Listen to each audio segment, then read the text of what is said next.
Hi dears, കുറച്ച് വെണ്ടയ്ക്ക ഉണ്ടെങ്കിലേ 10 മിനിറ്റ് പോലും വേണ്ട എളുപ്പത്തിൽ അടിപൊളി ടേസ്റ്റിൽ തന്നെയുള്ളൊരു കറി ഉണ്ടാക്കാനായിട്ട്.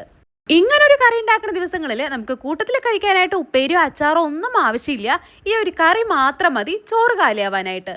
ഊണിന് എന്തെങ്കിലും സ്പെഷ്യൽ വേണമെന്ന് വിചാരിക്കുമ്പോൾ അധിക സമയവുമില്ല, സാധനങ്ങളും ഇല്ലാത്ത ദിവസങ്ങൾ ഉണ്ടാവുമല്ലോ.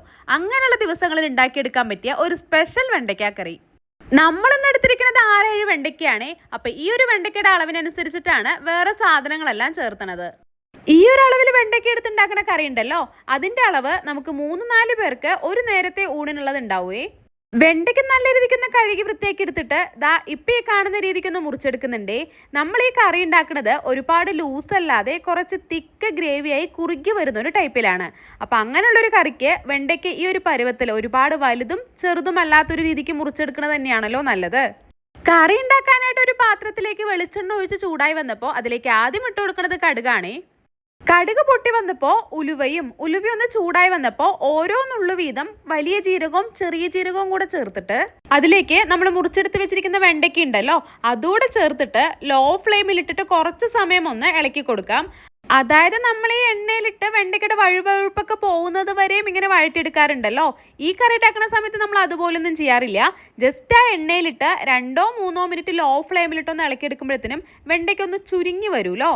ആ സമയത്ത് 3-4 വെളുത്തുള്ളി അല്ലി ചെറുതായിട്ട് അരിഞ്ഞതും ഒരു മീഡിയം സൈസിലുള്ള വലിയ ഉള്ളി ഈ കാണുന്നത് പോലെ അരിഞ്ഞെടുത്തതും കൂടെ തന്നെ കുറച്ച് കറിവേപ്പിലയും കൂടെ ചേർക്കുന്നുണ്ടേ. വലിയുള്ളി ആണെങ്കിലും നന്നായിട്ട് വഴറ്റിയെടുക്കേണ്ട ആവശ്യമൊന്നുമില്ല. ഒരു 3-4 മിനിറ്റ് മീഡിയം ഫ്ലെയിമിലിട്ടിട്ടൊന്ന് ഇളക്കിയെടുക്കാം. ഈ സമയമാകുമ്പോഴത്തേനും തന്നെ ആ വെണ്ടയ്ക്കയുടെ എല്ലാം വഴുവഴുപ്പെല്ലാം പോയി വരികയും ചെയ്യും. ഇനിയിപ്പോൾ അതിലേക്ക് ചേർക്കാനുള്ളത് ചെറിയൊരു തക്കാളിയാണ്. വലുതാണെന്നുണ്ടെങ്കിൽ പകുതി എടുത്താൽ മതിയാവും കേട്ടോ. നമ്മളിപ്പോൾ എടുത്തിരിക്കുന്ന വെണ്ടയ്ക്കയുടെ അളവിനനുസരിച്ചിട്ടുള്ളതാണ് ഞാൻ ബാക്കിയുള്ള സാധനങ്ങളുടെ എല്ലാം അളവ് പറയണത്. നേരത്തെ പറഞ്ഞതുപോലെയൊക്കെ തന്നെയാണ് തക്കാളിയും ഒരുപാട് വഴറ്റിയെടുക്കേണ്ട ആവശ്യമില്ല. തക്കാളി ആഡ് ചെയ്ത ശേഷം ജസ്റ്റ് ഒന്ന് ഇളക്കി കൊടുത്തിട്ട് അതിലേക്ക് പിന്നെ ഒരു നുള്ളു മഞ്ഞൾപ്പൊടിയും 1 ടീസ്പൂൺ അളവിൽ മല്ലിപ്പൊടിയും 1 ടീസ്പൂൺ അളവിൽ തന്നെ കാശ്മീർ ചില്ലി പൗഡറും കൂടെ ചേർക്കുന്നുണ്ട്. കാശ്മീർ ചില്ലി പൗഡർ ആയതുകൊണ്ടാണ് നമ്മൾ 1 ടീസ്പൂൺ അളവിൽ ചേർത്തത്. സാധാ മുളക് പൊടിയാണെന്നുണ്ടെങ്കിൽ ഓരോരുത്തരുടെയും എരിവിനനുസരിച്ചിട്ട് അതിൻ്റെ അളവിൽ ചേഞ്ചസ് വരുത്താം കേട്ടോ. പൊടികളുടെ എല്ലാം പച്ചമണം പോകുന്നത് വരെയും ലോ ഫ്ലെയിമിലിട്ട് കുറച്ച് സമയം ഒന്ന് ഇളക്കിയെടുത്തിട്ട് പിന്നെ അതിലേക്ക് ഏകദേശം ഒരു 1/2 ഗ്ലാസ് അളവിൽ വെള്ളം ഒഴിച്ചിട്ട് ഈ കറിക്ക് ആവശ്യമായിട്ടുള്ള അത്രയും ഉപ്പ് കൂടെ ചേർത്ത് എല്ലാം കൂടെ നല്ല രീതിക്കൊന്ന് ഇളക്കി ചേർത്തിട്ട് കുറച്ച് സമയം ഒന്ന് അടച്ചു വെക്കാം. കുറച്ച് സമയം നമ്മൾ എണ്ണയിലൊക്കെ വഴറ്റിയെടുത്തത് കൊണ്ട് തന്നെ വെണ്ടയ്ക്ക് പകുതി വെന്തുണ്ടാവുമല്ലോ. ഇനിയിപ്പോൾ 3-4 മിനിറ്റ് ലോ ഫ്ലെയിമിലിട്ട് കുറച്ച് സമയം ഒന്ന് അടച്ചു വെച്ച് തുറക്കുമ്പോഴത്തേനും തന്നെ വെണ്ടയ്ക്ക് ആവശ്യത്തിന് വെന്ത് വന്നിട്ടുണ്ടാവും. പിന്നെ അതിലേക്ക് ഓരോരുത്തരുടെ പുളിയുടെ അളവിനനുസരിച്ചിട്ടുള്ള പുളിവെള്ളം കൂടെ ചേർത്തിട്ട് അതിൻ്റെ പച്ചമണെല്ലാം പോകുന്നത് വരെയും കുറച്ച് സമയം ഒന്ന് തിളപ്പിച്ചെടുക്കാം.